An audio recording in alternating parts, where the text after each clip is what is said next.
Asahan naman pong iinit lalo ang mga eksena para sa Bilang Pilipino 2025 dahil simula na po ng campaign period para sa mga local na kandidato.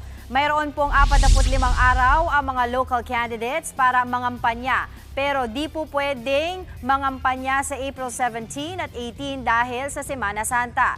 Hindi rin po pwede sa bisperas at araw mismo ng eleksyon sa May 12. Paalala ng Commission on Elections o COMELEC sa mga kandidato, tumalima sa kanilang tuntunin sa pangangampanya. Sa ngayon, naghihigpit na ang COMELEC kontra vote buying at selling. Binabantayan na rin daw ng COMELEC ang laki ng campaign materials at kung saan ipinapaskil ang mga ito. Maya-maya po, sisilipin po natin live ang Oplan Baklas ng COMELEC simula ng campaign period para po sa mga lokal na kandidato. Mga kapatid, Dimples Romana po, kumpletuhin ang inyong umaga ng mga kwentong puno ng inspirasyon. Salubungin po ang bawat araw ng may ngiti at pag-asa. Kaya't mag-subscribe na po at mag-follow na sa aming social media pages ng News 5.